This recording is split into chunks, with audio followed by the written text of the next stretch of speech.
मुझे ये बताएं डॉक्टर साहब, ये अब सिचुएशन जो है, ये इंडिया जो है, आपको क्या लगता है कि जो सिचुएशन चल रही है वो क्या किसी को बेवकूफ बना पाएगा? ये सारी जो कहानियां वो घड़े सिखों के मुकद्दस मकामात पर हमले से लेके ये करतारपुर कॉरिडोर को आप देखें, बंद उन्होंने किया, हमने तो बाकी सब पे पाबंदी लगाई, सबको जाने का कह दिया, लेकिन जो सिख हैं उनके ऊपर कोई ममानियत नहीं रखी, वीजा भी उनका फ्री, हर चीज फ्री, हमने कॉरिडोर भी बंद नहीं किया। तो ये क्या शो करता है? मतलब ये उसकी बौखलाहट शो करता है, एम्बेरसमेंट शो करता है, या फिर कंफ्यूजन उनके माइंडसेट में है?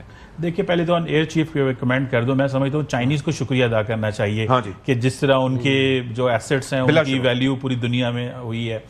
दूसरा, ये जो आप बात कर रहे हैं शफाक साहब, मैं समझता हूं कि इसमें इंपॉर्टेंट चीज यह है कि आपको पता है इंडिया तो कभी भी करतारपुर कॉरिडोर खोलना नहीं चाहता था।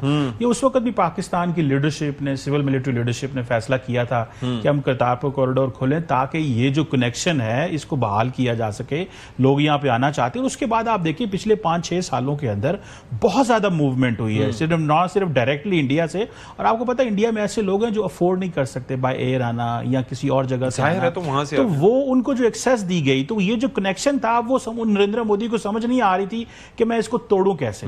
सो आप देखें कि जिस दिन इन्होंने उसको सस्पेंड किया इस कॉरिडोर को, एक दिन उस दिन शाम को इन्होंने खैर ड्रामा वगैरह हमला भी करने की कोशिश की, देन आप देखें कि अभी तक नहीं खोल रहे। बाकी अगर आज हमने देखा कि जी फोर्सेस जो है वो पीस टाइम पे जा रही हैं लेकिन करतारपुर कॉरिडोर नहीं खोल रहे, और असल में फिर उन्होंने अब प्रोपेगेंडा शुरू किया है सिखों के हवाले से, जी गोल्डन टेम्पल पे हमला करने लगे थे, हमने आपको बड़ा सेव किया है, ये पाकिस्तान का टारगेट था। सो बेसिकली वो सिंपैथी लेना चाहते हैं, पर उनको नहीं पता कि नरेंद्र मोदी की जो रिस्पेक्ट है सिखों के अंदर बिल्कुल नहीं है, बिल्कुल नहीं है। और वो मजबूर रहते हैं। वो आपको याद नहीं है वो फार्मर्स जो प्रोटेस्ट हुआ था उस वक्त इन्होंने क्या किया? पंजाब से वो कभी इलेक्शन नहीं जीतते, और वो पंजाब को कभी हर लिहाज से सिखों को और पंजाबियों को वहां पे तंग करते रहते हैं। सो मैं समझता हूं कि ये इमीडिएटली इनको कॉरिडोर खोलना चाहिए। लाखों सिख हैं, सिर्फ ये नहीं पूरी दुनिया से भी आते हैं, तो वो बड़े मुतासर है, वो इंडिया पे आएंगे, लोगों को मिलेंगे वहां पे, लेकिन वो करतारपुर नहीं आ सकेंगे। बहुत सारे लोग जो यूरोप अमेरिका में बैठे हुए हैं। सो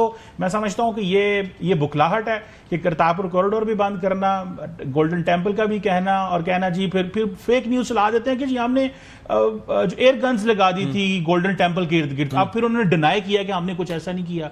फिर वो उन्होंने क्या, कल उनकी शफाक साहब आप इमेजिन करिए किस तरह की इंडिया की फौज है कि इंडिया की फौज ने ट्विटर पे लगा दिया कि पाकिस्तान ने शहीन मिसाइल मार रहे हैं उसके ऊपर, देन बाद में वो ट्वीट्स डिलीट कर ली। मतलब तो मैं हैरान होता हूं।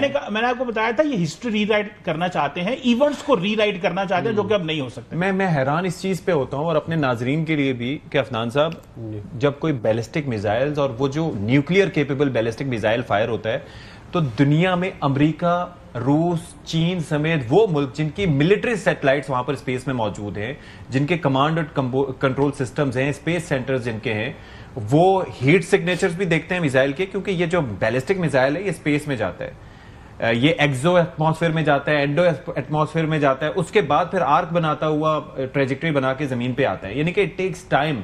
तो वो फौरन एकदम अलार्म्ड हो जाते हैं कि ऐसी कोई एक्टिविटी हुई है। और इंडिया क्या समझता है कि कोई इसका इलेक्ट्रॉनिक सिग्नेचर नहीं होगा, कोई हीट सिग्नेचर नहीं होगा, किसी को पता नहीं चलेगा।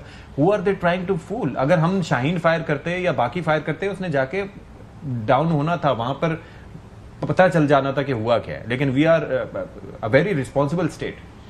देखिए, आप बिल्कुल ठीक कह रहे हैं, ये इसका पूरा डिजिटल सिग्नेचर होता है और ये इसकी डिटेक्शन होती है बाकायदा। उनकी सैटेलाइट्स भी डिटेक्ट करती हैं, उनकी मिलिट्री की इंटेलिजेंस भी डिटेक्ट करती है इन तमाम चीज़ों को। तो जो बात चीमा साहब कह रहे हैं वो ये ठीक कह रहे हैं कि they are trying to rewrite history. और वो जो आप कह रहे हैं ना, who are they Bollywood style, हाँ, who are they trying to fool, तो they are trying to fool 1.5 billion people of India. हम तो नहीं बेवकूफ बनेंगे, क्योंकि हमारे तो मुल्क में बात हो जाती है, हम तो हर किसी को बात कर ले, हर टॉपिक पे बात कर लेते हैं। वो अपने आवाम की लोकल कंजम्पशन के लिए उनको बेवकूफ बना के ये कुछ अरसे बाद एक फिल्म आ जाएगी ऑपरेशन सिंदूर, जिसमें वो कह रहे होंगे कि हम जीत गए थे, हमने पाकिस्तान के 50 जहाज अभी से कह रहे हैं। तो अभी से कह रहे हैं 2019 में याद नहीं है कि कैसे पुलवामा में भी जीत गए, अभिनंदन को उन्होंने वीर चक्रा दे दिया, और कैसे उस बंदे ने ले लिया, उस बंदे ने ले भी लिया। वॉक ऑफ शेम मुझे आज तक याद है। इसका मतलब ये है कि उस ओहदे की भी कोई हैसियत नहीं है, उस एजाज की भी कोई हैसियत नहीं है जो आपने, मतलब कि एक हारी हुई जंग के अंदर आप लोगों को बांट